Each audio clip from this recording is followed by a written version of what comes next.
தற்போது இந்த அதிமுக பாஜக கூட்டணி எப்படி பார்க்குறீங்க மேடம்? ரொம்ப நல்ல முடிவு தான். இல்லைன்னா அண்ணன் எடப்பாடியார் வந்து கண்டிப்பாக அந்த முடிவை எடுத்திருக்க மாட்டார்.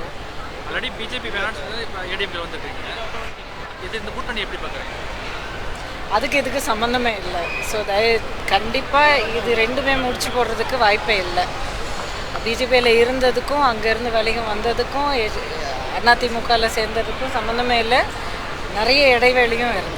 இப்போ டிடிவி தனியாக இருக்கிறாரு, ஓபிஎஸ் தனியாக இருக்கிறாரு. இப்படி பிரிஞ்சு இருக்கிறதுனால அதிமுக பலம் வந்து பிரிஞ்சிருக்கு அப்படிங்கிற எல்லோரும் ஒன்றா சேரணும் அப்படின்னு இந்த பேச்சு வந்து ரொம்ப நாளாக ஓடிக்கிட்டு இருக்குங்க. இதில் வந்து கண்டிப்பாக இதில் ஒரு உண்மை இருக்கிறதுக்கு வாய்ப்பே இல்லை. அதிமுக அப்படிங்கிறது வந்து இப்போது 2 கோடி தொண்டர்கள் மட்டும் இல்லாமல் தமிழ்நாட்டுடைய ஒவ்வொரு கிராமத்துக்குள்ளேயும் ஒவ்வொரு குடும்பத்துக்குள்ளேயும் வந்து இருக்கிற ஒரு கட்சி. இது இன்னும் சொல்லப்போனால் அரசியலுக்கு தாண்டின ஒரு பந்தம். இது கண்டிப்பாக அவங்க ஒருத்தங்க இருக்கிறதோ இல்லை இல்லாமல் விலகி போகிறதுனாலையோ இந்த கட்சியை வந்து எதுவுமே பண்ண முடியாது. அதே போல் திமுக அமைச்சர் பொன்முடி வந்து வல்கரா பேசிட்டாரு. அதுக்கப்புறம் பொது மன்னிப்புன்னு கேட்டுக்கலாம். அது எப்படி பார்க்குறீங்க நீங்கள்?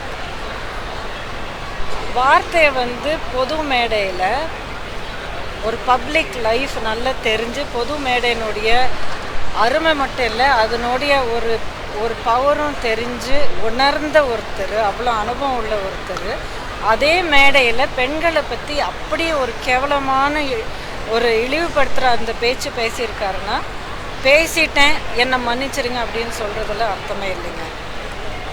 பாரதிய ஜனதா கட்சி மாநில தலைவர் நயனா நாகேந்திரன் இப்போ பதவியேற்றார். அதை எப்படி பார்க்குறீங்க? அது அவங்களுடைய உள்கட்சி விவகாரம். ஆனால் கட்சியினுடைய தலைவராக அவர் தேர்ந்தெடுக்கப்பட்டதுக்கு அவருக்கு என்னுடைய மனமார்ந்த வாழ்த்து. எப்போதுமே வந்து பாஜக கூட்டணி இல்லைன்னு தெளிவாக சொல்லியிருந்தாரு. இப்போ மறுபடியும் கூட்டணி வச்சுருக்காங்க. இது அதிமுக பின்னடைவை ஏற்படுத்தாதா? தொண்டர்கள் மத்தியில் ஏதாச்சும் குழப்பத்தை ஏற்படுத்தாங்க? கண்டிப்பாக இல்லைங்க. ஏன்னா கூட்டணி இருக்குது இல்லை அப்படிங்கிறத விட எப்போவுமே நேரம் வரும்போது பார்ப்போம் அப்படிங்கிறது தான் சொல்லிட்டு இருக்காரு.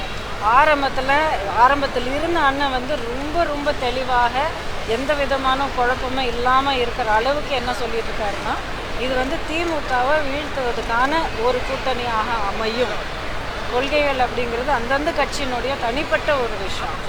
ஆனால் ஒரே ஒரு ஏமோட எல்லாரும் சேர்ந்து இணைஞ்சு திமுகவுடைய ஆட்சி வந்து தமிழகத்தை காப்பாற்றுறதுக்காக அடுத்த தேர்தலில் வீழ்த்துவதற்கான ஒரு கூட்டணியாக இருக்கும் அப்படின்னு சொல்லியிருக்காரு. ரொம்ப தெளிவாக ஒரு விஷயம்.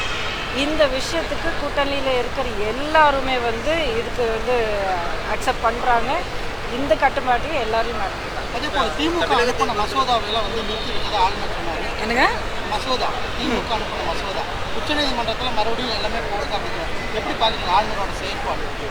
இதுக்கான தீர்ப்பு என்ன அப்படிங்கிறது உச்சநீதிமன்றத்திலேயே கொடுத்த பிறகு இப்போ நம்ம பேசி பிரயோஜனம் இல்லை. பாஜக அதிமுக கூட்டணி ஏற்கனவே மக்களால் புறக்கணிக்கப்பட்ட கூட்டணி சொல்லி விஜய் சொல்லியிருக்காரு.